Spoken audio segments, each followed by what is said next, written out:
চিংড়ির তো আমরা অনেক রকম রেসিপি মাঝে মধ্যেই বানিয়ে খেয়ে থাকি এবং চিংড়ি আমাদের সকলেরই ভীষণ পছন্দের একটি খাবার। তো এই চিংড়ি দিয়ে তো মালাইকারি হয়, চিংড়ি দিয়ে পাতুরি হয়, চিংড়ি দিয়ে চিংড়ি ভাপাও আমরা করি। তবে আজকে বানাচ্ছি চিংড়ির কাসন পোড়া পিঠে। অনেকটা পাতুরির মতনই, কিন্তু এটা পাতুরি নয়, এটা হচ্ছে চিংড়ির কেক। আমি এখানে ৫০০ গ্রাম পরিমাণে বাগদা চিংড়ি নিয়েছি। তবে ছাড়ানোর আগে কিন্তু ৭৫০ গ্রাম ছিল। ভালো করে ধুয়ে পরিষ্কার করে নেওয়ার পর আমি ছোট টুকরো করে কেটে নিলাম। মানে একটা বড় সাইজের চিংড়িকে ৩ টুকরো করে কেটে নিলাম। এবারে এর মধ্যে দিয়ে দিচ্ছি স্বাদ অনুসারে লবণ, ওই হাফ চা চামচ পরিমাণে লবণ আর 1/4 চা চামচ পরিমাণে হলুদ গুঁড়ো। লবণ আর হলুদ গুঁড়ো মিশিয়ে আমি মিনিট ২-৩ রেখে দেবো। ৫ মিনিটও রাখা যায়, তাতে কোনো সমস্যা নেই। আর চিংড়ি রান্না করতে জানে না এমন আমার মনে হয় না কোনো মানুষ আছে। বাচ্চারাও চিংড়ি রান্না করতে পারবে।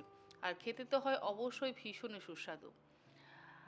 গ্রাইন্ডিং জারের মধ্যে নিয়ে নিলাম আমি হাফ কাপ পরিমাণে ডেসিকেটেড কোকোনাট। তার সাথে দিয়ে দিলাম ২ টেবিল চামচ পরিমাণে সাদা সর্ষে বা হলুদ সর্ষে। ৪টে দিয়ে দিলাম কাঁচা লঙ্কা, স্বাদ অনুসারে লবণ, আর দেব অবশ্যই ১ চা চামচ পরিমাণে চিনি। পরিমাণ মতন জল দিয়ে একদম মসৃণ করে বেটে নিতে হবে। আর ডেসিকেটেড কোকোনাটের বদলে আপনারা চাইলে কিন্তু ফ্রেশ নারকেল কোড়ারও ব্যবহার করতে পারেন। আপনাদের কাছে যেরকম নারকেল থাকবে সেরকম নারকেল দিয়েই আপনারা এই রেসিপিটা বা এই রান্নাটা করতে পারেন। আমি দেখুন একদম মসৃণ করে বেটে নিয়েছি। এবারে যে পাত্রের মধ্যে আমি চিংড়িটা লবণ আর হলুদ গুঁড়ো মাখিয়ে রেখেছিলাম সেই পাত্রের মধ্যে বাটা মশলাটা দিয়ে দিলাম।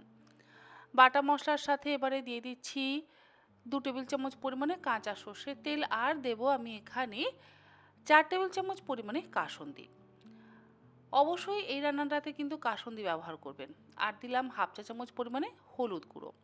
এবারে সমস্ত কিছু দিয়ে একসাথে ভালো করে মেখে নেব।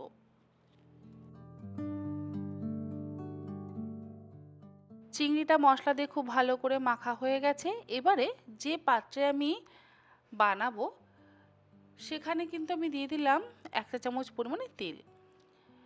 আমি একটা ফ্রাই প্যান ব্যবহার করছি, আপনারা চাইলে কড়াইতেও কিন্তু রান্নাটা অবশ্যই করতে পারেন, বা তাওয়া, ফ্রাই প্যান যে কোনো কিছুতেই রান্নাটা করতে পারেন। দিয়ে দিচ্ছি ২টো গোল করে কাটা কলা পাতা। এমন নয় যে গোল করে কাটা কলা পাতারই ব্যবহার করতে হবে, আপনাদের কাছে যেরকম কলা পাতা থাকবে সেরকম কলা পাতারই ব্যবহার করতে পারেন। এরপরে আমি চিংড়ির মাখা মিশ্রণটা দিয়ে দিলাম। মিশ্রণটা দেওয়ার পর এবারে আমি হাত দিয়ে চেপে চেপে একটু গোল করে দিলাম। তারপরে তার ওপর থেকে দিয়ে দিচ্ছি আবারও একটা কলা পাতা। এবারে গ্যাসের ফ্লেমটাকে প্রথমে আমি জ্বালিয়ে হাইতে রাখবো মিনিট ২-৩ সময় ধরে। আর ফ্রাই প্যানটাকে ঢাকা দিয়ে দেব। ঢাকা দিয়ে ২-৩ মিনিট জ্বালিয়ে নেওয়ার পর এবারে গ্যাসের ফ্লেমটাকে আমি লোতে করে দিয়ে ৫ মিনিট আমি একটা সাইড রান্না করে নেব। একটা সাইড কুক করে নেওয়া হয়ে যাওয়ার পর এবারে আমাদের উল্টে দিতে হবে। আর এই উল্টানোর কাজটাই আমাদের একটু ট্রিকি। তাতে অবশ্য কোনো সমস্যা নেই, যদি আপনারা না উল্টাতে চান বা না উল্টাতে পারেন কোনো অসুবিধা হবে না। আমি ওপরে আবারও একটা কলাপাতা দিয়ে দিলাম। এবারে কলাপাতাটা দিয়ে ফ্রাই প্যানের ওপরে একটা প্লেট বসিয়ে দিলাম।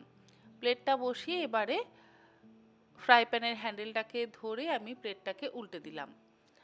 আর এতে আমার ওই চিংড়ির কেকটা কিন্তু আমার প্লেটের মধ্যে এসে গেল। আমি প্লেটের মধ্যে নিয়ে নিলাম, কিন্তু প্লেটের মধ্যে নেওয়ার পর আবারও আমাদের ওই সাইড দিয়েই ফ্রাই প্যানের মধ্যে দিয়ে দিতে হবে।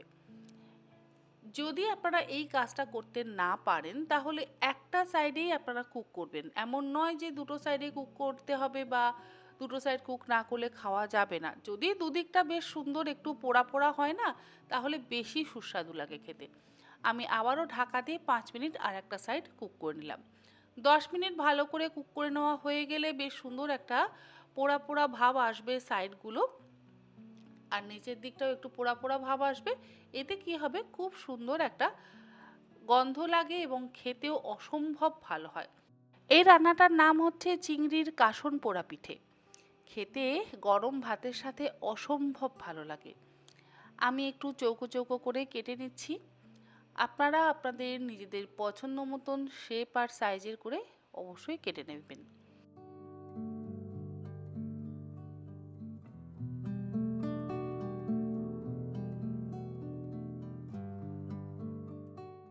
গরম ভাতের সাথে এই চিংড়ির কাসন পোড়া পিঠে খেতে কিন্তু অসম্ভব ভালো লাগে।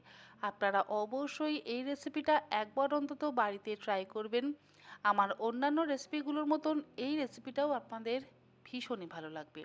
আজকের মতন এই পর্যন্ত। আশা করি আজকের এই রেসিপিটা আপনাদের ভালো লাগলো। আপনারা সকলে ভালো থাকবেন। আর এই রকমই নিত্য নতুন রেসিপি নিয়ে আমি তনিশিকা হাজির হয়ে যাব তন্বীর পাকশালাতে। ধন্যবাদ।